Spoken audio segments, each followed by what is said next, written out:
Hello everybody, welcome back to the channel. I know that it has been a very long time for me to upload a video in this YouTube channel. Welcome to the American Dynasty YouTube channel. Again, I want to introduce myself. My name is Kevin Cortez. I hope you guys do enjoy what I am going to be talking about here, because within today's video I do want to talk about whether Christian Pulisic has a future with Chelsea, because this has been something very important to speak about, because we have seen Christian Pulisic suffer in this club, and especially in this previous season that we have just finished with Chelsea. And Pulisic has received a lot of backlash, and I'm going to give you guys some context when it comes to this player in this club, because yes, like I've said, there has been backlash. Many people have said that this player has not yet to step up in this Chelsea shirt. Why is he wearing the number 10? He is not needed as a number 10. He needs to go to a different club. This guy here misses too many chances. This guy here ghosts all the time in very important matches. And so there's been a lot of backlash when it comes to Pulisic at Chelsea, and it's especially coming from these journalists. It's especially coming from his own fans, right? These Chelsea fans.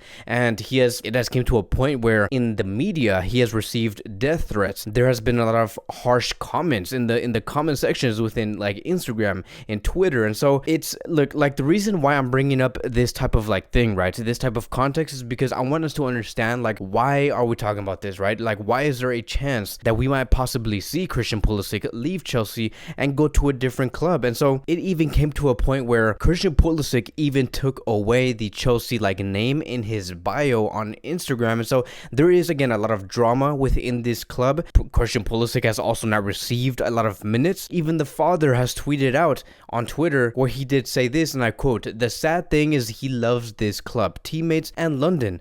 Puts his heart and soul into being a pro. Onwards and upwards, my boy. Big 6 months ahead." And this was posted on Twitter, coming from the father of Christian Pulisic on May 2nd. And many of us would actually assume when it comes to Christian Pulisic that now that he has finished his third season, you would assume that he has already settled in Chelsea. He is a complete starter for Chelsea. He's one of the leaders of this club, but he has yet to be that thing for this Chelsea football club. So the next question that I do want to answer when it comes to this player is Pulisic really that bad, like people do say?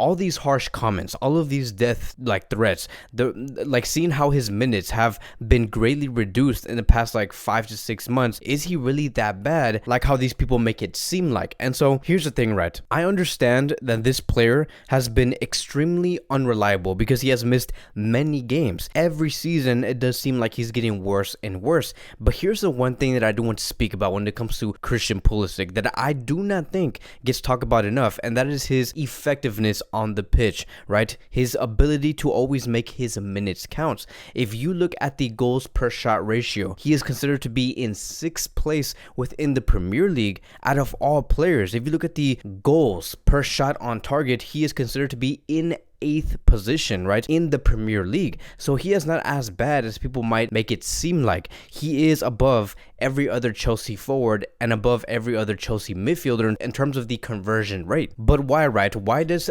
Tuchel not give this player enough minutes or more minutes if his conversion rate is that good? And so even Pulisic has said many times that he does want to see more minutes. Of course he wants to see more minutes, because as a player, when you're 23 years old, you want to be out there on the pitch, improving yourself, improving your game, showing the world what you're made of. But here's the thing to really take note of, right, when it comes to this coach that is within Chelsea, and this is going to be very important, right? And we're talking about Tuchel here. Tuchel is very well known for his impactful subs. It does say here, according to The Athletic, that Chelsea's 9 goals registered off of the bench over 56 matches across all competitions have been scored by 8 different players, right? They have been scored by 8 different players.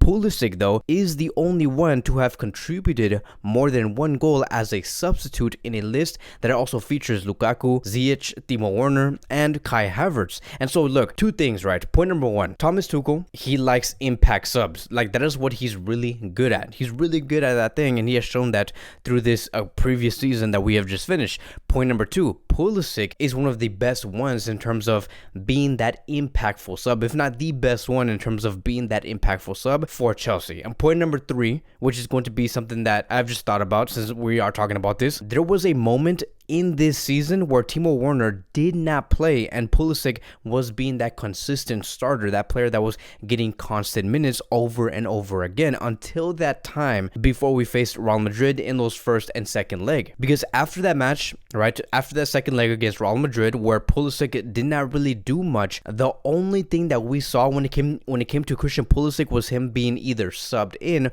or just completely being sit out and being on the bench. So it's like a up and down roller coaster, right? So like we started with Pulisic coming off the bench, then he continued to get like constant minutes because of his great form, and then back to his former self where he did start in the beginning under Tuchel where he was being used as a impact sub. And here's the thing, Tuchel had his reasons, right? He wanted to explain why Christian Pulisic was one day playing every minute and then like one day being subbed in and being that impact sub, and but playing like about 90 minutes within a span of 3 or 4 matches. And this is what Tuchel had to say, and I quote, "Pulisic struggled a little bit since coming back from the international break where he had 3 matches, which was against Mexico, Costa Rica, and Panama. An incredible amount of journeys and time zones do cope with. From there, he struggled energy-wise. This is my impression on and off the pitch. It's sometimes like this." And so looking at all of this, right, seeing all of this data, seeing what happened to Pulisic in this season, here is going to be my conclusion. There are 2 very big reasons on why his minutes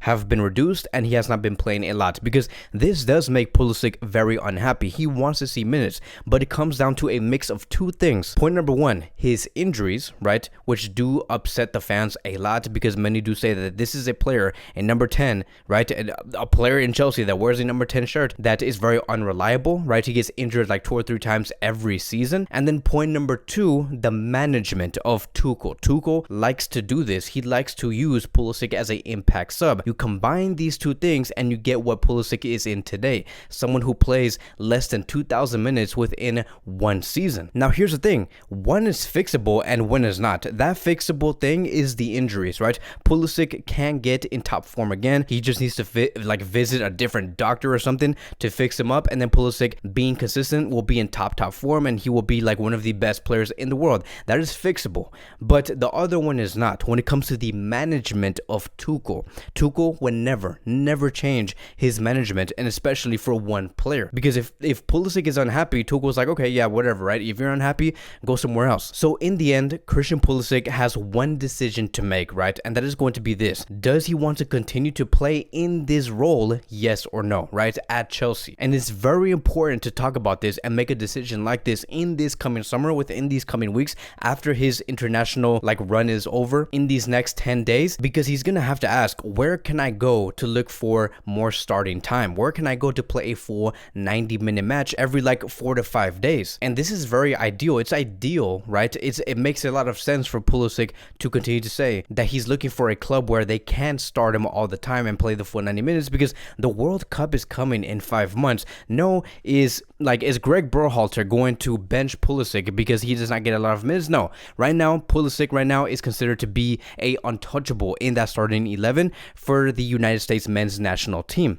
But the thing is that if Pulisic wants to be in top form and have that rhythm, have that momentum, you need to be able to play every game and be a starter and play the full 90 minutes every week for your club. Pulisic is not going to be getting that. And especially when you go into that World Cup, you need to be in top form. We're playing against England. We're playing against Iran. We're going to be playing against Wales. So now this is going to lead us towards the next phase of this video, and that's going to be about what is the latest on Christian Pulisic, right? What is the latest updates? And it's going to be 2 different things. Point number 1, there has been reports about Pulisic is going to be meeting with Chelsea and the board and the owner, and they're going to be discussing whether they should continue to move forward together, yes or no. And it's and like I have said, it's decision time. It is decision time because he needs to know where he needs to go, right, in order to get minutes, and he needs to ask, right? He really does need to ask, what club does need me? Where can I fit? What project fits me the best in order for me to distribute the best display that I can? And there's going to be, right, 2 solutions for that. There's 2 clubs out there